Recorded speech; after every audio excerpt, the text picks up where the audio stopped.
सिर्फ नंदीग्राम से ही चुनाव लड़ेंगी ममता बनर्जी। ममता बनर्जी ने बंगाल चुनाव के लिए टीएमसी के 291 उम्मीदवारों की लिस्ट जारी की।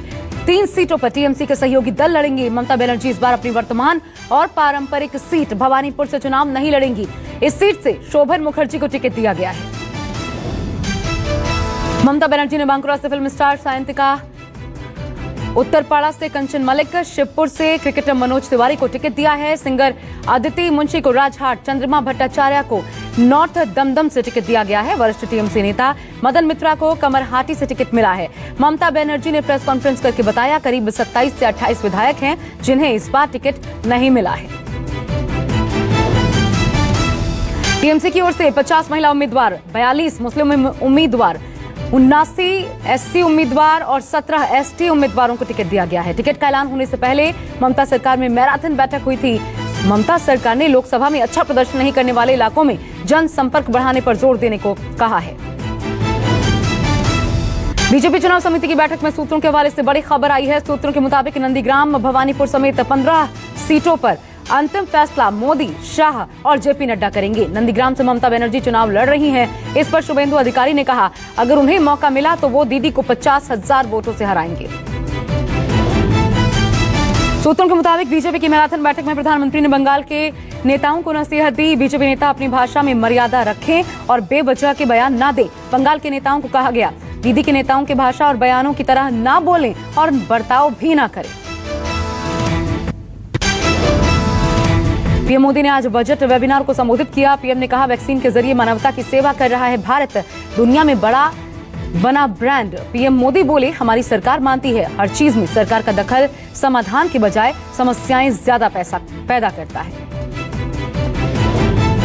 नीति और रणनीति हर तरह से स्पष्ट है।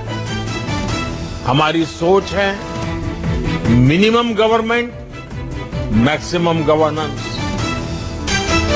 हमारी अपेक्षा है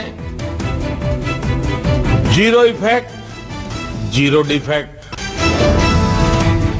बॉलीवुड अभिनेता सुशांत सिंह राजपूत की मौत से जुड़े ड्रग्स केस में नारकोटिक्स कंट्रोल ब्यूरो ने चार्जशीट दाखिल कर दी है। एनसीबी की चार्जशीट में 33 आरोपियों के नाम शामिल किए गए हैं। बताया जा रहा है सेशंस कोर्ट में दाखिल ये चार्जशीट 30,000 से ज्यादा पन्नों की है। चार्जशीट में जब्त किए गए इलेक्ट्रॉनिक उपकरणों और तमाम गवाहों को बयान बनाया गया है।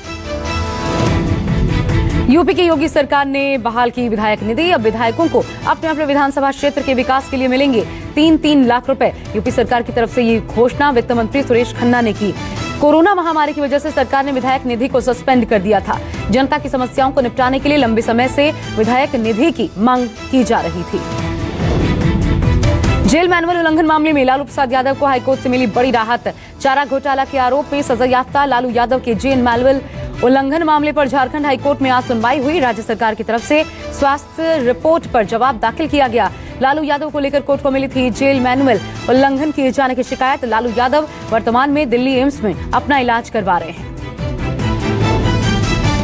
पूर्वांचल के माफिया और पूर्व सांसद धनंजय सिंह ने इलाहाबाद के एमपी एमएलए कोर्ट में अपने वकीलों के साथ सरेंडर कर दिया।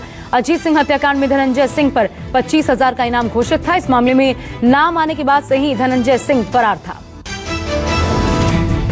माता वैष्णो देवी श्राइन बोर्ड के एक सदस्य के साथ बदसलूकी का मामला सामने आया है। सदस्य के साथ श्राइन बोर्ड पर तैनात एसएचओ ने बदसलूकी की, जिसे लेकर श्राइन बोर्ड सदस्यों ने प्रदर्शन किया। बताया जा रहा है कि ड्यूटी के दौरान एसएचओ ने न सिर्फ कर्मचारी के साथ मारपीट की बल्कि उसके विरोध करने पर उसे कई घंटे तक हिरासत में भी रखा। घटना की जानकारी मिलते ही श्राइन बोर्ड के सदस्यों का आक्रोश भड़क उठा। आयशा खुदकुशी मामले में मुस्लिम धर्म गुरुओं तक ये मामला पहुंचा है। मौलाना खालिद रशीद ने दहेज की वजह से खुदकुशी को लेकर नाराजगी जाहिर की। फिरंगी महली ने कहा हमारे यहाँ दहेज न केवल नाजायज है बल्कि हराम है। ये शर्मनाक है कि कोई व्यक्ति अपनी पत्नी या अपने ससुराल वालों से भीख मांगता है। गुजरात की आयशा ने कुछ दिनों पहले प्रताड़ना से तंग आकर नदी में कूदकर आत्महत्या कर ली थी। इसके बाद आयशा का वीडियो वायरल हुआ था।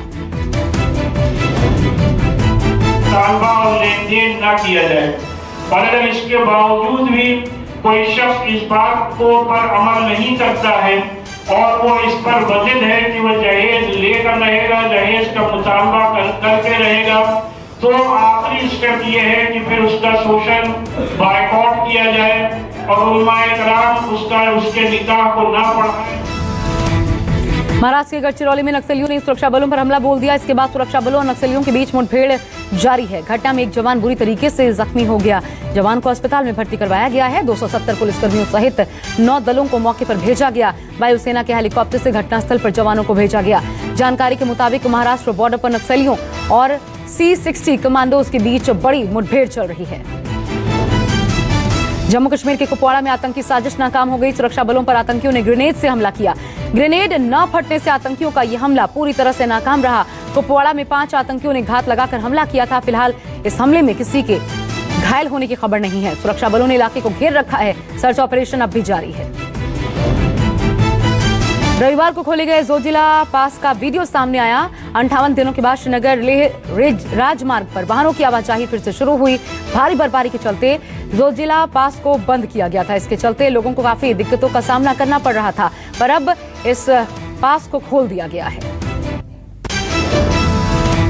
कृषि कानूनों के खिलाफ मध्य प्रदेश के उज्जैन में भी आज किसानों की महापंचायत हुई। इस दौरान किसानों ने ट्रैक्टर रैली भी निकाली। उज्जैन के बड़नगर में किसानों की इस ट्रैक्टर रैली में कांग्रेस नेता दिग्विजय सिंह भी शामिल हुए। उनके साथ पूर्व केंद्रीय मंत्री अरुण यादव भी मौजूद रहे। कल से शुरू हुई किसानों की ये महापंचायत 3 दिन तक चलेगी।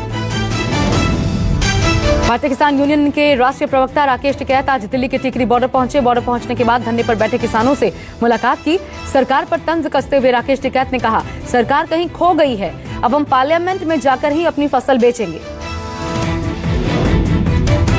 कृषि कानूनों के खिलाफ किसानों को लामबंद करने के लिए तमाम राज्यों में राजनीतिक दलों के नेताओं ने गैर राजनीतिक किसान महापंचायत और चौपाल के आयोजन का सिलसिला शुरू कर दिया है। यूपी के पूर्व मुख्यमंत्री और समाजवादी पार्टी के प्रमुख अखिलेश यादव आज अलीगढ़ के टप्पल में महापंचायत को संबोधित करेंगे। पंजाब के मुख्यमंत्री कैप्टन अमरिंदर सिंह ने किसान आंदोलन को लेकर बड़ा बयान दिया। पंजाब के सीएम कैप्टन अमरिंदर सिंह ने कहा, जब तक केंद्र सरकार किसान विरोधी कानून वापस नहीं ले लेती, तब तक किसान इसी तरह से बॉर्डर पर डटे रहेंगे। लेकिन सर आज 100 दिन पूरे हो गए और संयुक्त किसान मोर्चा अलग अलग स्थानों पर मना भी रहा है और दूसरी देखो चाहे 400 दिन हो जब ताईं दिल्ली इन्हां कानूनों ਨੂੰ वापस नहीं करती, किसानों ने बहना ही बहना है। किसान आंदोलन के 100वें दिन आज भी किसानों के जोश में कोई कमी देखने को नहीं मिली है। दिल्ली की सीमाओं पर आज भी किसान डटे हुए हैं। बढ़ती गर्मी से भी दो हाथ करने को तैयार है। बॉर्डर पर डटे किसान खुद को गर्मी से बचाने के लिए पंखा, कूलर और बाकी चीजों का इंतजाम कर रहे हैं। गर्मी से बचने के लिए टेंट भी पक्के बनाए जाने की तैयारी है। इतना ही नहीं, दिल्ली बॉर्डर से दूर गाँव शहर में बैठे किसानों के परिवार वाले भी गर्मी से जंग के लिए खास इंतजाम करने में जुटे हैं। देश में कोरोना वैक्सीनेशन लगातार रिकॉर्ड बना रहा है। केंद्रीय सूचना प्रसारण मंत्री प्रकाश जावड़ेकर ने कोरोना वैक्सीन की पहली डोज ली। पुणे के दीनानाथ मंगेशकर अस्पताल में प्रकाश जावड़ेकर ने वैक्सीन लगवाई। प्रकाश जावड़ेकर ने लोगों से वैक्सीन लगाने की अपील की। ट्वीट करके लिखा, टीका है सुरक्षा कवच। यूपी के स्वास्थ्य मंत्री जयप्रताप सिंह ने सिविल अस्पताल में कोरोना वैक्सीन का टीका लगवाया। जयप्रताप सिंह ने स्वदेशी वैक्सीन कोवैक्सीन की पहली डोज ली। राजस्थान के मुख्यमंत्री अशोक गहलोत ने भी कोविड वैक्सीन की डोज ली। अशोक गहलोत ने सवाई मानसिंह अस्पताल में वैक्सीन लगवाई। मुंबई के अस्पताल में वैक्सीन लगवाने पहुंचे राज्यपाल भगत सिंह कोश्यारी ने वैक्सीन की पहली खुराक लगवाई। अपने संसदीय क्षेत्र बेगूसराय में केंद्रीय मंत्री गिरिराज सिंह ने भी वैक्सीन लगवाई। मोदी सरकार ने अपने मंत्रियों और सांसदों को संसदीय क्षेत्र में ही वैक्सीन लगवाने की सलाह दी है। कर्मचारियों के वैक्सीनेशन का खर्च उठाएगी रिलायंस। नीता अंबानी का ऐलान है, रिलायंस के सभी कर्मचारियों और उनके परिवार वालों को फ्री में कोरोना वैक्सीन लगवाई जाएगी। नीता अंबानी ने कर्मचारियों से जल्द वैक्सीन के लिए बने सरकारी पोर्टल पर रजिस्ट्रेशन करवाने को भी कहा है। नीता अंबानी ने बयान जारी करके कहा, सभी के समर्थन से हम जल्द ही इस महामारी को खत्म करेंगे, लेकिन तब तक सावधानी बरतते रहें। हम अब इस लड़ाई के आखिरी चरण में हैं, हम जीतेंगे। दिल्ली में वैक्सीनेशन में रिकॉर्ड बना। कल एक दिन में 27,000 से ज्यादा लोगों को कोरोना वैक्सीन लगी।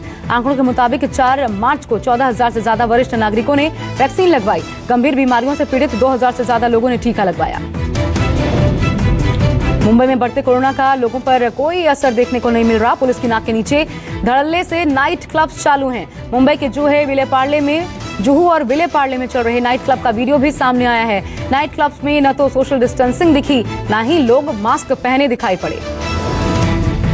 देश में कोरोना मरीज लगातार बढ़ रहे हैं। पिछले 24 घंटे में सामने आए 16,838 नए मामले। 113 लोगों की मौत भी हो चुकी है। ताजा आंकड़ों के मुताबिक देश में कोरोना के पॉजिटिव मामलों की संख्या 1,11,73,000 है। देश में संक्रमण रोकने के लिए टेस्टिंग भी लगातार चालू है।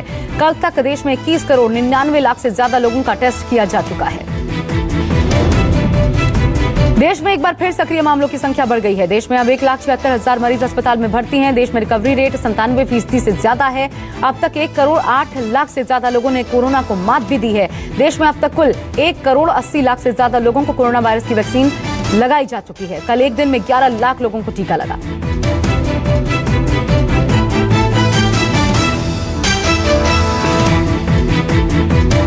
नमस्कार, मैं हूं मानक गुप्ता। अगर आपको हमारा ये वीडियो पसंद आया हो तो इसे लाइक और शेयर जरूर करें और हां, हमें सब्सक्राइब और फॉलो करना ना भूलें ताकि आप देश और दुनिया की कोई खबर मिस ना करें। तो जुड़े रहिए हमारे साथ और देखते रहिए न्यूज़ 24।